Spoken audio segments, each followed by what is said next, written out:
Od novega vodstva pričakujem, da bo delal skladno s kmeti in s kmetijsko politiko in pa s proizvodnjo in pa prodajo.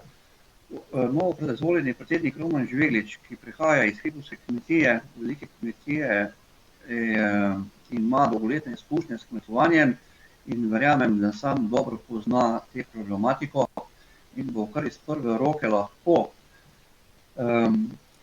že poskušal ukrepati oziroma odpravljati te nesoglasja, ki nas kmetje tarejo.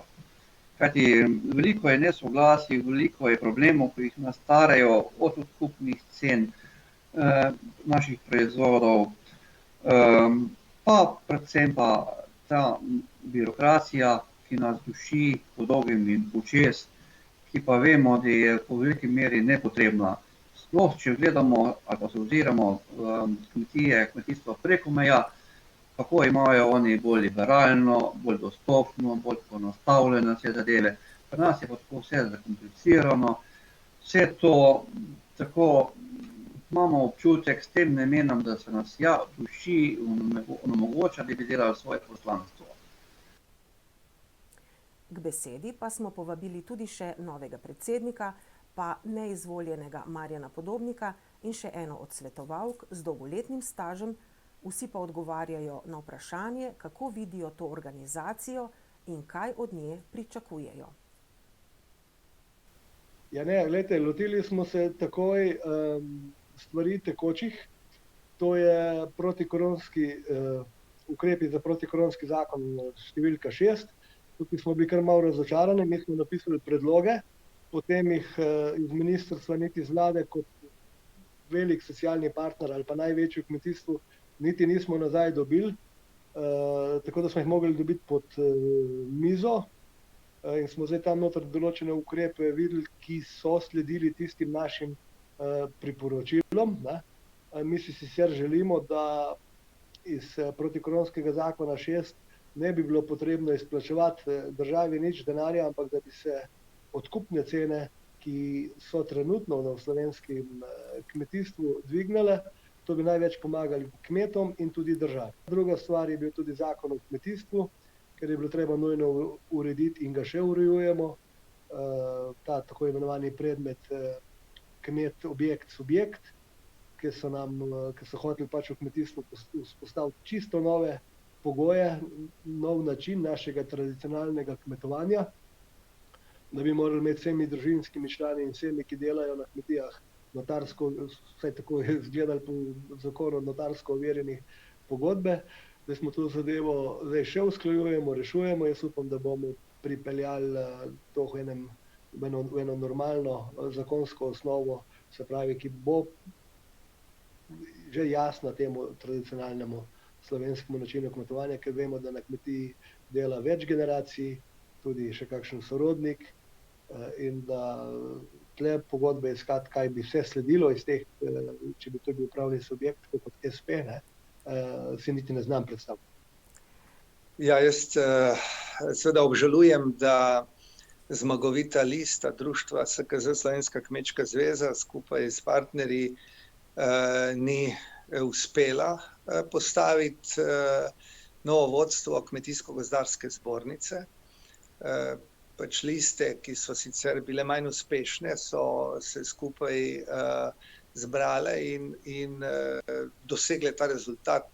Jaz o detajlih ne bi komentiral. Novemu predsedniku zbornice Romanu Žvegliču sem po rezultatu čestital, mu zaželel uspešno delo v korist slovenskih kmetov, kmetijstva in podeželja.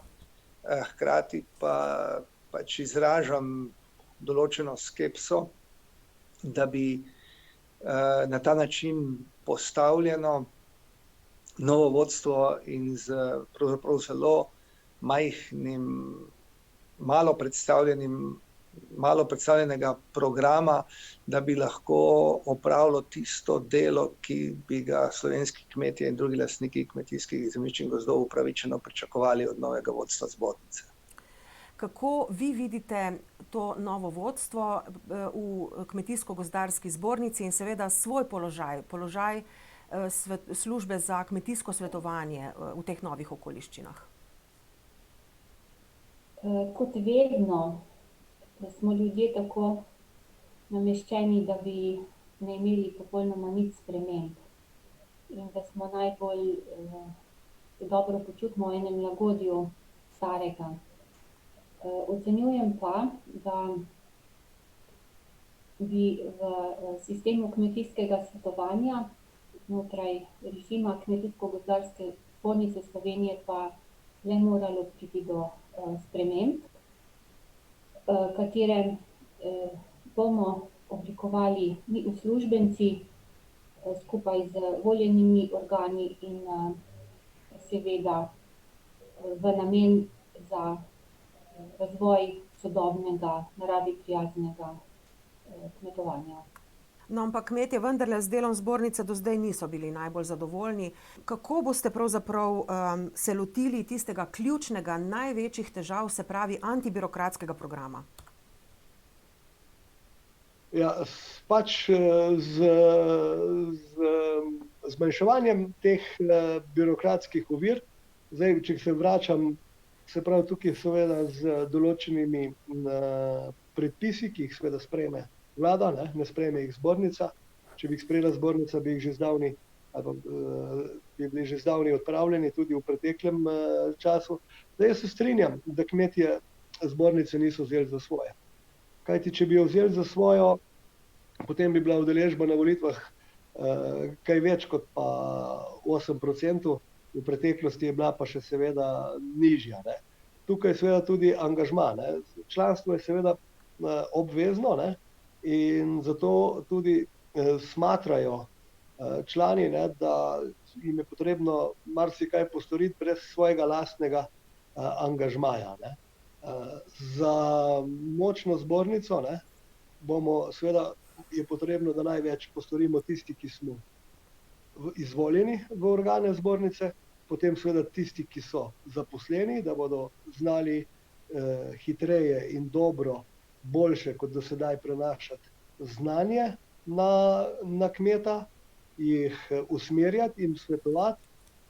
Mi pa seveda, da bomo zmanjševali, dajali, naš predlog je seveda, da ne bomo samo čakali na to, kar bo ministrstvo in vlada pripravljala, ampak da bomo šli v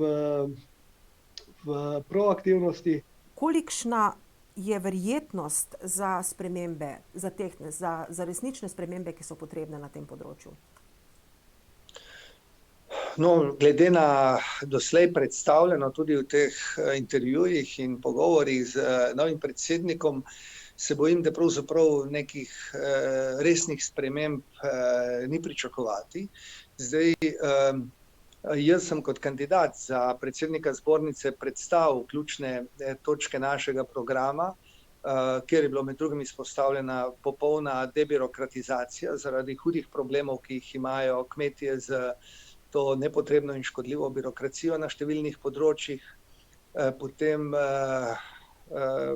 predstavil sem ta projekt razdelitve okoli 200 tisoč hektarov kmetijskih zemljišč in gozdov slovenskim kmetom, še posebej mladim prevzemnikom in drugim, ki bi na ta način okrepili svoje družinske kmetije, da bi v hribovsko-višinskem področju predvsem z dolgoročnim najemom gozdov, na nižinskih ravninskih delih pa z dolgoročnim najemom kakovostnih kmetijskih zemljišč okrepili naše družinske kmetije in posebej spodbudili povečanje samooskrbe v deficitarnih panogah, kot so recimo prašičereja, zelenjadarstvo in nekatere druge. Torej, kolikor vem, je ta projekt praktično zdaj nerealen oziroma ga nisem zaznal, da bi bil med kakršnimi koli prioritetami. Prav tako pa se mi zdi, da je zaskrbljujoče stanje, da ob tem, ko padajo cene in so absolutno pod sprejemljivim nivojem za goveje meso, prašičje meso, za številne druge kmetijske pridelke in izdelke, ko za proizvajalce cene padajo, ko se v maloprodaji marsikje celo povečujejo, da praktično od ključnih ljudi, tako v zbornici kot tudi na področju zadružništva in vodstva zadružne zveze in tudi kmetijskega ministrstva, da pravzaprav ne bije plat zvona. Ne. Jaz sem prepričan, poznam veliko teh stvari, ogromno ljudi se na nas obrača, se je obračalo v preteklih tednih in mesecih, pa tudi sedaj, kjer se sprašujejo, kaj in kako, na kakšen način bodo kmetje preživeli. Korona časi so za vse nas kar huda preizkušnja. Za nas kmete, pridelavce pa tudi. Pri nas nam najbolj zdaj skrbi oziroma se dogaja, mi, ki imamo recimo dosti povezave ali pa tudi skupna mesta v javnih zavodih, kot so šole, vrtci, starostni domovi, kaj podobnega še. Zdaj sta te ustanove so zdaj zaprte ali pa delujejo v minimalnih obsegu. In za nas, jasno, naša roba ostaja neprodana. Zdaj, tista zadeva, ko se da skladiščiti, ni tako problematična. Če se to bo v kratkem časovnem roku spustilo, ni to problematično. Bolj je problematično za te izdelke ali pa proizvode ali pa robo, ki ima kratek čas trajanja. In zdaj, kot ni kupa, to bo propadlo, ne bo nobeden, pač ne bo prihodka od teh zadev. Sicer se privat oziroma prebivalstvo se obrača na nas, kupuje od nas malo več kot ponavadi, ampak to ni to, je pa še vedno premali delež, tako da se nam izpad teh javnih zavodov kar občutno pozna. Kje so najhujše pasti, kje se pravzaprav najbolj zatika po vaši sodbi? Kaj je bilo narobe, kaj je še vedno narobe? Ja, se zatika, priznam, in na to že mnogo let opozarjam, ker sistem deluje sebi v namen in ne za namen naših članov oziroma pač članov Kmetijsko-gozdarske zbornice Slovenije. To je pač kot že prejšnje volitve, tudi sedanje volitve so to pokazale. Sicer pa iz vloge kmetijske svetovalke vidim, da tudi obisk in pa potreba strank pri našem delu ni ne vem kako velika. Seveda je tisto obdobje izpolnjevanja kmetijskih subvencij aktivno, dejavno za vse oziroma za vsaj večino, medtem ko preostali del leta pa je namenjen bolj administraciji in narekovanju neke kmetijske politike kmetovalcem in ne toliko odgovarjanju na njihova vprašanja. Ocenjujem, da je dosti premalo iz strani, pač kmetijska politika je usmerjena za večje in velike kmetije. Drugo, kar pa sem kot delavka v tem sistemu nezadovoljna zato, ker nekako mi vsiljujemo kmetovalcem pravila igre, namesto da bi njihovo tradicionalno vlogo povzemali.